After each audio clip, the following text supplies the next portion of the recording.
Hi friends, welcome back to my channel. പിന്നെ നമുക്ക് ഉച്ചയ്ക്ക് ഫുഡ് കഴിക്കാൻ വേണ്ടി കോളേജ് ക്യാൻറ്റീൻ വരെ ഒന്ന് പോയാലോ. ജർമ്മനിയിലെ ക്യാൻറ്റീനിലെ വിശേഷങ്ങൾ കാണാം നമുക്ക്. അപ്പോൾ ഇതാണ് ഞങ്ങളുടെ മെൻസ എന്ന് പറയുന്നത്. ഒരുപാട് പേർക്ക് ഒരുമിച്ചിരുന്ന് ഫുഡ് കഴിക്കാൻ പറ്റുന്ന വലിയൊരു മെൻസയാണ് ഞങ്ങൾക്കുള്ളത്. അപ്പോൾ ഇവിടെ ആദ്യം പോയിട്ട് നമ്മൾ നോക്കണം ഇന്ന് എന്താ സ്പെഷ്യൽ ഫുഡ് എന്നൊക്കെ. അപ്പോൾ അവിടെ പല ടൈപ്പ് ഓഫ് ഫുഡുകൾ ഉണ്ടായിരിക്കും. മെയിൻലി എല്ലാം ഒരു യൂറോപ്യൻ ടച്ച് വരുന്ന ഫുഡുകളായിരിക്കും മെയിനായിട്ട് ഉണ്ടാകുക.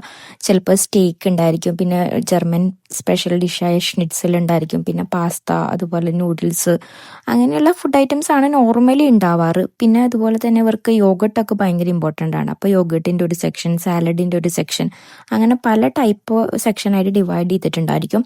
പ്രൈസ് റേറ്റ് എന്ന് പറയുന്നത് സ്റ്റുഡൻസിന് ഒരു റേറ്റ്, അതുപോലെ സ്റ്റാഫിന് ഒരു റേറ്റ്, പുറത്തുനിന്ന് കഴിക്കുന്നവർക്ക് ഒരു റേറ്റ്, അങ്ങനെയായിരിക്കും. ഭയങ്കര ഡിസ്കൗണ്ട് എന്നൊന്നും പറയാനില്ല, എന്നാലും നമ്മൾ പുറമേ നിന്ന് കഴിക്കുന്ന അത് വെച്ച് നോക്കുമ്പോൾ ചെറിയൊരു വിലക്കുറവ് ഉണ്ടെന്ന് വേണമെങ്കിൽ പറയാം. അതുപോലെ പിൻ്ററൊക്കെ ആകുമ്പോൾ സൂപ്പ്, അങ്ങനെ കുറേ സാധനങ്ങളൊക്കെ കിട്ടും. പിന്നെ എല്ലാത്തിനും ഒരു പൊട്ടറ്റോ മയം വേണമെങ്കിൽ കാണാൻ പറ്റും, കാരണം പൊട്ടറ്റോ ഇല്ലാത്ത ഒരു സാധനവും ജർമ്മനിയിൽ കിട്ടാൻ സാധ്യത കുറവാണ്. അങ്ങനെ ഞാൻ നടക്കുമ്പോഴാണ് ഇവിടെ പെട്ടെന്ന് ചോറും കറിയും കണ്ടത്. ജർമ്മനിയിൽ ചോറും കറിയൊക്കെ കിട്ടുന്നത് കുറച്ച് റെയറാണ്. പിന്നെ നമ്മൾ ഈ പുറത്തുനിന്ന് വന്ന് പഠിക്കുന്നവർക്കൊക്കെ ചോറും കറിയൊക്കെ കിട്ടുന്നത് വലിയ ആശ്വാസമാണെന്ന് പറയാം. ഇതാണ് ഞങ്ങളുടെ മെൻസൈഡ് തൊട്ട് ചേർന്ന് കിടക്കുന്ന ഒരു കുഞ്ഞൊരു ലൈക്ക് എന്ന് വേണമെങ്കിൽ പറയാം. ഇപ്പോൾ വിൻ്ററായിട്ട് തണുത്തുറഞ്ഞ് കിടക്കണതാണ്. അപ്പോൾ ഇത്രയാണ് ഞാൻ ജർമ്മനിയിലെ ക്യാൻറ്റീൻ വിശേഷം. ഇതുപോലുള്ള രസകരമായ വീഡിയോസ് ആയിട്ട് നമുക്ക് വീണ്ടും കാണാം. അതുവരേക്കും ബൈ ബൈ, ചൂസ്.